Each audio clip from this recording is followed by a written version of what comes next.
ஸ்ரீ கணேசாய நமஹ. ஸ்ரீ குருப்பியோ நமஹ. திருச்சிற்றம்பலம். வேயொரு தோழி பங்கன் விடமுண்ட கண்டன் மிக நல்ல வீணை தடவி மாசரு திங்கள் கங்கை முடிமேல் அணிந்து என் உளமே புகுந்த அதனால் ஞாயிறு திங்கள் செவ்வாய் புதன் வியாழன் வெள்ளி சனி பாம்பிரண்டு முடனே ஆசரு நல்ல நல்ல அவை நல்ல நல்ல அடியார் அவர்க்கு மிகவே. திருச்சிற்றம்பலம். அனைவருக்கும் வணக்கம். இந்த பதிவுல அபிஜித் முகூர்த்தம் அப்படின்னு ஒண்ணு இருக்கு, அதை பத்தி பார்க்க போறோம். நம்ம இந்தியர்கள், இந்துக்கள், தமிழர்கள் எல்லாரும் நல்ல நேரம் பார்த்து தான் எல்லா சுப நிகழ்ச்சிகளை ஆரம்பிப்போம்.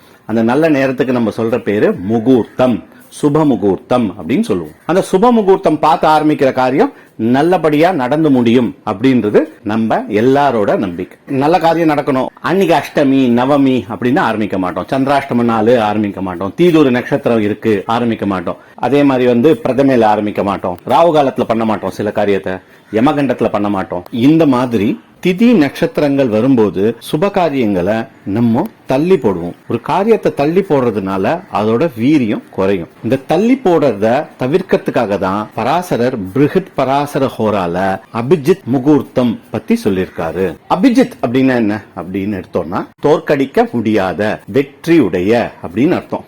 எந்த காரியம் அபிஜித் முகூர்த்தத்துல பண்ணாலும் வெற்றி அப்படின்னு. பரமேஸ்வரன் திரிபுராந்தகத்தை சம்ஹாரம் பண்ணார்ல, அது இந்த அபிஜித் முகூர்த்தத்துல தான் பண்ணார். மகாவிஷ்ணு அசுரர்களை சம்ஹாரம் பண்றதுக்காக பரமேஸ்வரனை வேண்டி நின்று சுதர்சனம் வாங்கினார். நேரம் இந்த அபிஜித் முகூர்த்தம். சில கிரந்தத்துல சொல்றது ராமபிரான் அபிஜித் முகூர்த்தத்துல தான் பிறந்தாரு.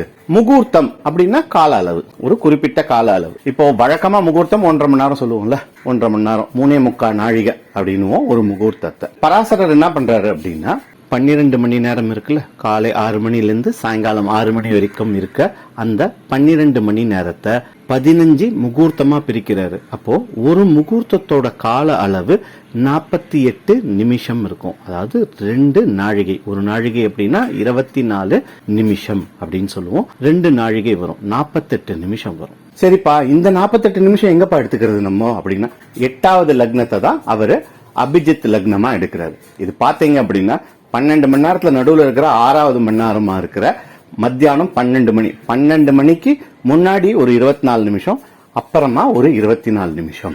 நம்ம எடுத்துக்க வேண்டியது 11:45 இருந்து 12:15 வரைக்கும்.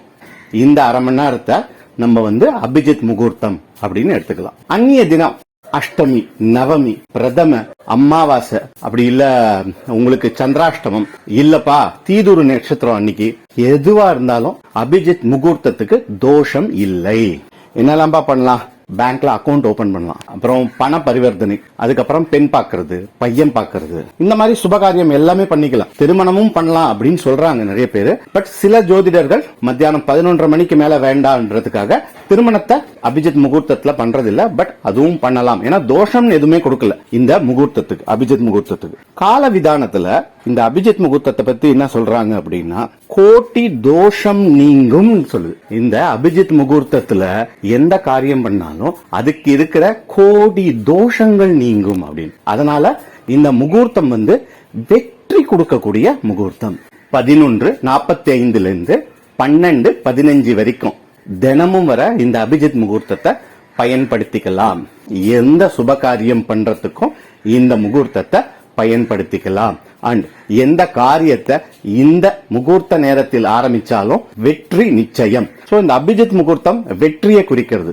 நம்மளோட எண்ணங்கள் நன்னாவும் நம்ம காரியங்கள் வெற்றி பெறவும் இந்த அபிஜித் முகூர்த்தத்தை நம்ம பயன்படுத்திக்கலாம். மேலும் மற்றொரு பதிவில் ஜோதிட தகவலுடன் உங்களை சந்திக்கிறேன். சர்வே ஜனாஹா சுகினோ பவந்து. திருச்சிற்றம்பலம். நன்றி, நன்றிகளுடன் ஸ்ரீங்கன் வி. பிரபாகரன்.